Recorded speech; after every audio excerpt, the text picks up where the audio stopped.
As I say, this particular feature came in by email. Obviously, our first step was to arrange an interview and actually go out to see Laury in her studio out at Woolsthorpe. And I took along with us a young lady called Carly Shooksmith, who's been working here as an intern.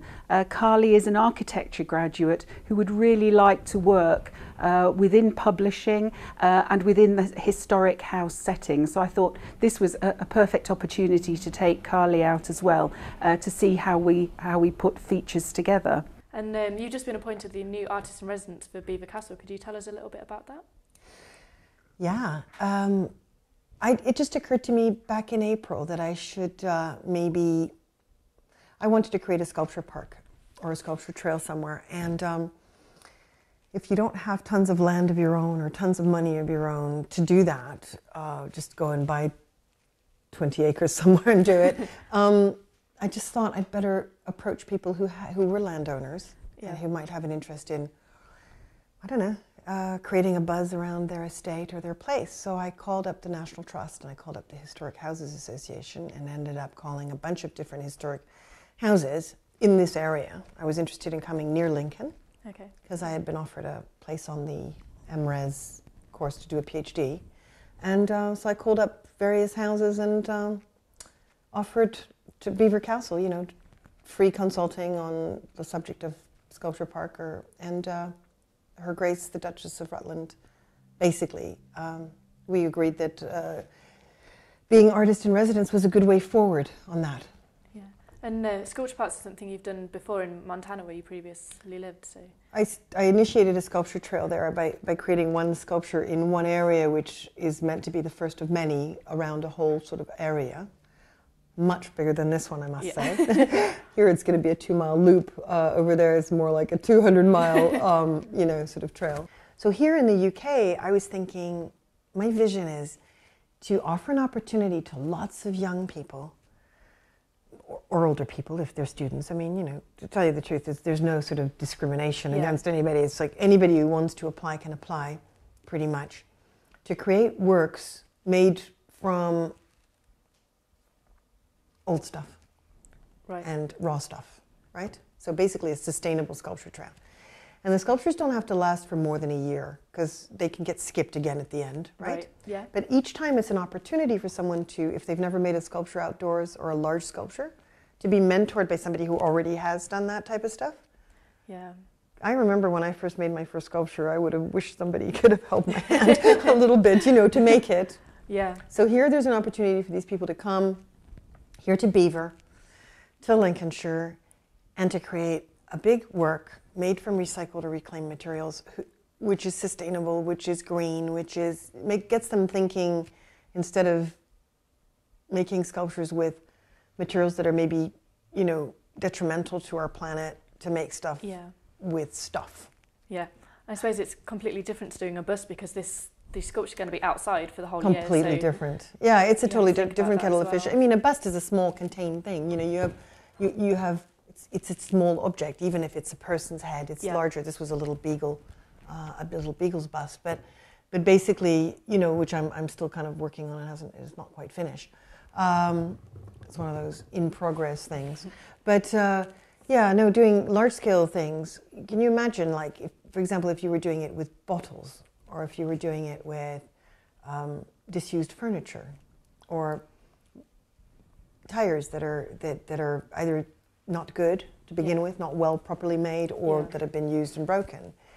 I've seen the most amazing artwork that you can create using old materials and creating a new shape with them, giving new life to them. It's pretty amazing. So you're really hoping that with a variety of different people, they'll bring different materials, different styles of work. It's bound to be a seriously interesting variety of things because, you know, there'll be students from all over the UK. We've already had people from the Slade, a master's degree student from the Slade. I've had a young girl from Scotland who asked me, you know, she said she wasn't doing GCSE, she was doing whatever their equivalent is up there or whatever of art. And asked if she could be part of the competition. And yeah, so we're hoping everybody's going to come up with their own take of what they could make and create. The trail is going to extend from the Dirty Duck, which is a pub. It's actually also called the Rutland Arms. So it's called the Rutland Arms and the Dirty Duck. It's a huge old pub that's on the edge of the canal in, the Grantham Canal, the one that goes from Grantham to Nottingham. And so it's going to be a loop. It's a 2-mile loop, hopefully, like just on the edge of the canal, over a bridge, through a bunch of fields and back. It's one of those things. Right now, it's already a recreational area, you know? I go for a walk every day. I have a dog, take my dog for a walk. People are bicycling down that trail. Mums are pushing prams, you know. And so it's going to be very much a rural country walk. And then around a corner, oops, there's another new piece of sculpture, you know. Ooh, wow, something else. Which is also why it would be so interesting for the materials to be raw and reclaimed to fit in with that kind of the surroundings that they're going to be in. And you know, at the end of the day, I think to myself, if even one kid or one person walking past there stops throwing their crisp bags because they think, ooh, you know, gee, you know, garbage, art, maybe, you know, it's better not to kind of destroy. I don't know, you know, if you could have people just being a little bit more careful about their environment as a result of being awakened or sensitized further to the idea of an environmental concern, I think that's a good thing. So in addition to the sculpture trial, you're also doing the busts of the Duchess's children. Could you maybe... Yeah, well, the Duke and the Duchess have 5 children. So basically I've started to do the portrait of the middle child, actually. She's a lovely girl. She's 13, Lady Eliza. So I've started to do her portrait. You know, I've done a lot of portraits. That's one of the things I've specialized in. I've done portraits of John Travolta and other famous people. And I've also done a lot of people who are not famous. I was really lucky. The Association of Tennis Professionals had contracted Hill & Knowlton, which is a PR company in London. And they wanted to do a big splash about Master Cup Shanghai. Okay. So this was basically the top 8 tennis players in the world. That was a stroke of good luck, in a sense, being asked to do the top 8 tennis players in the world. It was a lot of fun, and the sculptures were made larger than life size, like as if they were the terracotta warriors, but they were tennis terracotta warriors. So I got Andy Murray, who didn't actually make the cut. He was wasn't one of the 8 that got selected. But he was one of the 20 who possibly could have been selected, so I got to meet them all and photograph them and measure them. And I used his body to pattern the body of all the warriors. Oh, okay. Wow. He was the one who posed for me. Yeah. So that's quite a different... Doing busts is one thing, and then another thing is doing large-scale sculptures for cities. So I've done some in Ireland and Vietnam and, you know, just different places. Yeah. But here... This whole trail idea that I have for here, it's a bit different. Instead of making permanent large-scale works that would cost a huge amount of money, and in this day and age with this economy, it's not exactly easy, is it, to finance or to find the kind of money for that sort of a sculpture trail. So actually, I've been quite concerned for some time with creating work with sustainable materials. Oh, okay. You know? Yeah. With materials that are reclaimed, recycled, or raw.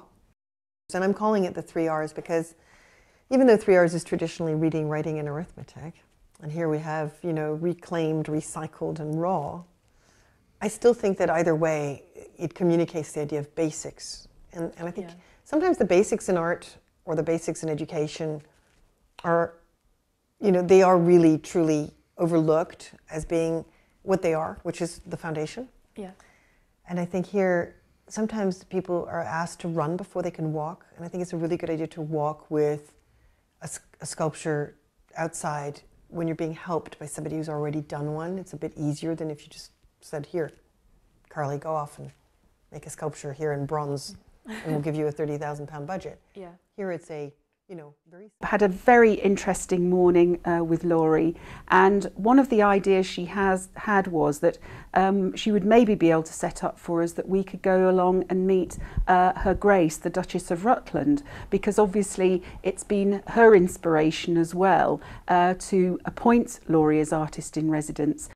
We were very fortunate to be granted that opportunity, and we went along to interview the Duchess. I just wanted to ask you, Your Grace, why did you respond to Laury's correspondence? Well, if you know Laury, you know she's a pretty inspiring lady. And she wrote to me, I think emailed, and it came through to the office. And then it was passed through, because I also love art and I adore people like her with her energy. Yes. And I think she went to look at various estates in the area, and we just kind of hit it off. And I thought, what a wonderful project to be able to facilitate something like this. And the magic of living in these great landed estates with all these properties is that you can partner up with people and help things happen. Yes, and it takes someone with that sort of drive to make it happen, doesn't it? Yes, and I think most probably, I'm very busy with a full-on life, and someone that can run with it and has the drive and enthusiasm to really make it happen. And I think I saw that in Laury, that she wasn't going to need me spoon-feeding her. She will take the reins and make it happen. Yes. And from your point of view, it's a unique opportunity for this generation to make a lasting legacy for the estate. What do you hope that legacy will be? Well, I think another thing that, again, has evolved since I've lived here, which is 10 years now in the castle, is that it's a great privilege to be living in this heritage and being custodians of this history. And the other thing that is very, very important to me is that we had the opportunity of leaving behind a community that surrounds our home, that we re-engage with, we reinvest in the different ways to possibly the past. But what we can do is we can partner with the best in the world. And I think what we've been able to do with Laury is partner with one of the best sculptresses in the world.